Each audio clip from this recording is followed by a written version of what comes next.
And here we go. Happy Tuesday. That's right. First Monday of the week. How you doing? I'm doing good. Still good. You know, it's funny. We're like, hey, how you doing? These salutations and greetings. Yeah. Like we haven't been talking to each other for hours all morning long. I know, but for our friends here on 9 News Now, maybe Very it is true. the first time we get to greet you. So thanks for joining us here. And how you doing? First time you've seen the sunrise perhaps this morning? You wake up, you look outside, you, again, put down the window. Yeah. If I can't do the motion like roll down the window anymore, I can't even say roll down. Well, some anymore. house windows, it still has a You little get a little pulley crank, that you got to do. thing? Yeah. Well, there you go. Crank. Roll down the window and Matt enjoy. gets his hand crank windows. That's right. That's right. My 67 Chevy. This is what Steve has done for us today. I love it. Steve's painting us a pretty picture on this Tuesday morning. Steve, that sun's going to get to work to us coming up later today.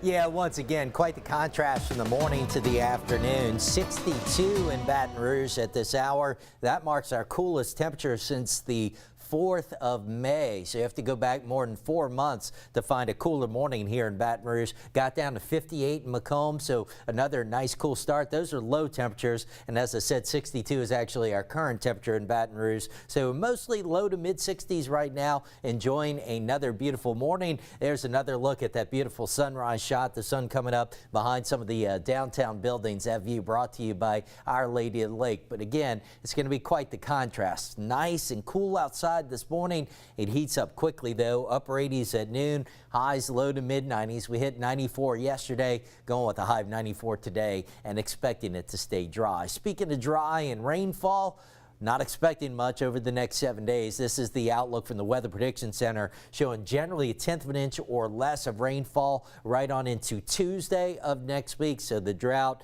is ongoing and potentially looks to get worse in the days ahead. Right now, we've got still a bit of a dry northerly flow and really just no storm systems headed our way anytime soon. That's why the quiet pattern will continue. Checking in on the tropics, lots in the Atlantic, but nothing for us to worry about right now. That's Hurricane Nigel. We're going to have a tropical wave coming off Africa in the next day or so. That'll garner some interest. And then if you can make out this line of clouds, that's a cool front. Looks like low pressure may develop along the tail end of that. Look at how massive the eye is with Nigel out here over the open Atlantic, but bigger eye doesn't mean stronger. Usually it's actually kind of the opposite. Nigel is forecast to strengthen a bit, although no longer forecast to become a major hurricane, staying out over the open Atlantic. That wave coming off Africa, 70% chance of development later this week, moving generally west to west-northwest, plenty of time to watch it. And then closer to home, off the southeastern U.S., a 30% chance of development later this week.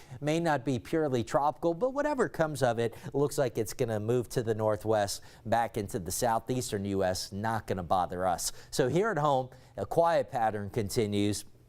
And one thing you'll note in the days ahead, low 60s this morning for lows, upper 60s tomorrow, closer to 70. So the morning's not going to be quite as nice. Afternoon highs continue low to mid 90s, above normal, but humidity is also going to trend higher as the week goes on.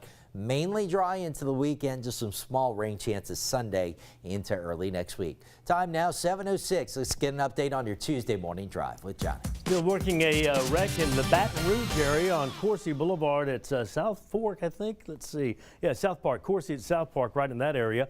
Baton Rouge, we take you out to Denham Springs and Livingston Parish. We have some Florida Boulevard traffic in the Walker area, Burgess Avenue. All of that with school letting in this morning. And then our traffic starts to back up on I-12 before Juban Crossing, all the way into East Baton Rouge Parish, right on through the heart of Denham Springs. There is your traffic flow, not really flowing real well. That's from Walker to Juban this morning, pretty much a parking lot. When you get past the Amite River Bridge, it starts to thin out a little bit. That's the O'Neill Lane off-ramp. Opposite that, you see the auctioneer facility. On the eastbound side, we have a MAP vehicle assisting a motorist on the eastbound side going toward Denham. Drive time from Denham, 24 minutes with average speeds less than 30 miles per hour in some spots as you make your way to the Baton Rouge area.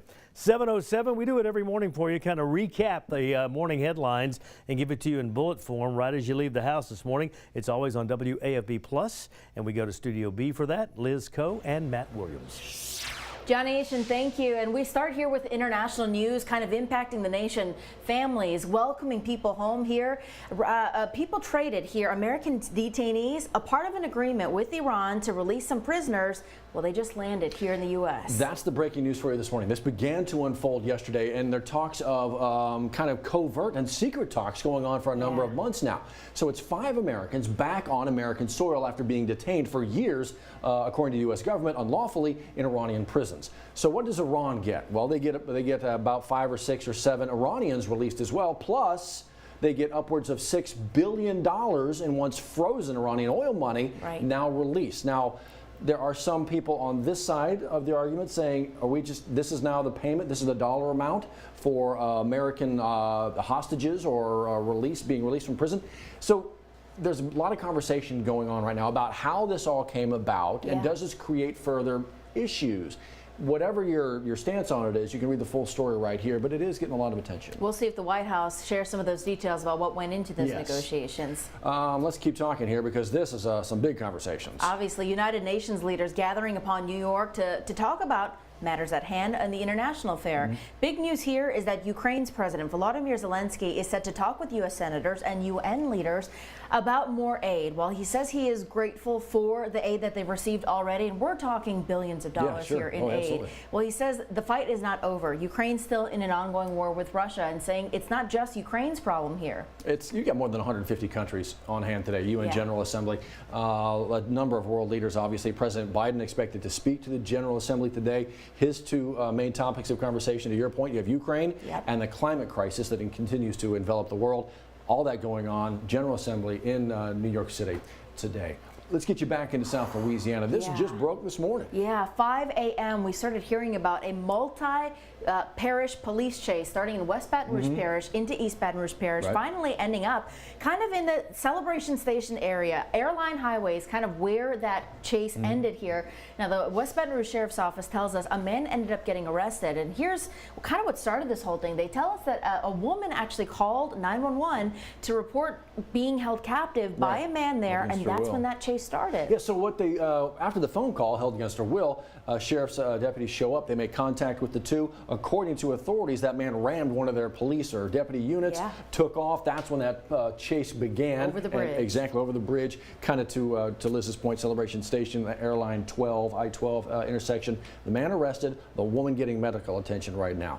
What comes from this? We'll keep folks updated. We sure will. We're also keeping our eyes on St. Helena Parish. Gosh, it's been yes. over a week now since a school shooting, as school was letting out Monday at the St. Helena College and Preparatory Academy there in St. Helena. And so today, students are returning for the very first time to go back to school.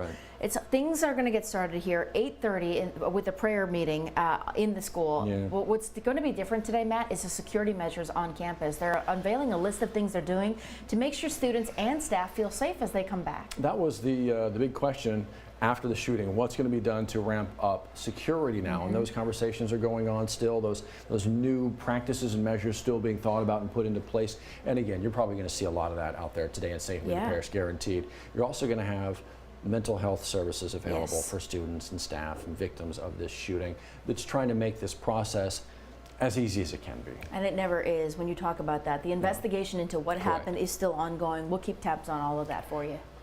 Speaking of an investigation still going on, I can't believe it's been this long since this happened. The Allie Rice shooting, it's been a year now. 2 days ago marks 1 year since she was shot and killed there along Government Street, right down here, right by the electric depot.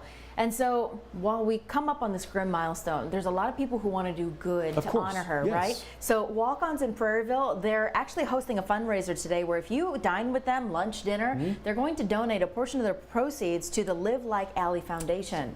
Last year they did this, so immediately following her death, they raised $3,000. I know they can beat it this year, and I guarantee you, that because it's still going on, this investigation is still going on, and she was so beloved by so many.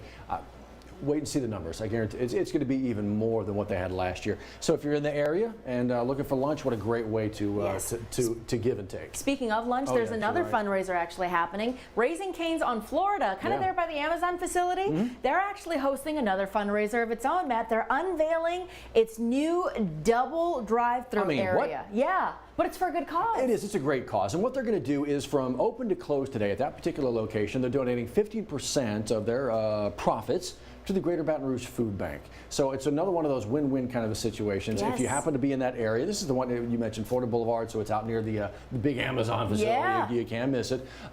Check out Cane's. Look, if my son has anything to say about this, that's what's for lunch later on the day. Gonna be good. Yep. Heads up, we're keeping our eyes on the Raising Cane's River Center. 9 to noon today. They are hosting hundreds of colleges and universities from across the country for a massive college fair. I mean, you mentioned across the country, like literally, like from the University of Oregon all the way to the Naval Academy, which would be Annapolis, Maryland. It is coast to coast out there. You do need to register for this, and we've made it easy. Our digital team right there. Click here to register. See if your future college is right there waiting for you right there. Also keeping our eyes on this here, we have a 9 News alert that we need you to possibly call in some tips with. So police are looking for 3 people who they say stabbed someone in the back, literally stabbed him 3 times while he was on his bicycle, then stole his wallet. And his bike. Yeah. Right? So this happened Terrace Street Sunday morning. Yes. They're saying 2 men and a woman, possibly according to the victim. If you know anything about it, it's a phone call to 344-STOP. All right. 2-0 for the Saints. Yeah. That's not bad. Game wrapped up last night. They made the trip all the way to Carolina to take on the Panthers. I tell you what, the defense looked good. It did. We'll see what happens Sunday when they take on the Packers in Lambeau Field. Boys, what you think? I like it. Yeah, defense looks great now. You know, Matt, I was telling you, maybe not the 2 best quarterbacks they'll face all season, but I think the defense is legit. I wasn't thrilled about them kind of playing soft on that last drive and keeping Carolina alive, but they look really good. In traffic, bottom right square out of those 4 squares you're looking at is I-12 facing Denham from O'Neill Lane on the eastbound side going toward Denham, and they had a really tight focus shot of it a minute ago, but DOT's widened their shot. Have an 18-wheeler on the right side of the interstate. A lot of smoke coming out of that 18-wheeler. It was no fire, but it was a lot of smoke, a lot more smoke than just exhaust. So I'm going to keep an eye on that for you. Oh yeah, we'll have another check of that and another look in just 10 minutes. Have a good one. The winning play is the Buy Here, Sell Here event at the Team Automotive Group. Buy here and save on hundreds of certified and pre-owned vehicles. Or sell here and we'll pay you top value. Buy here or sell here and you'll be the winner at every location of the Team Automotive Group.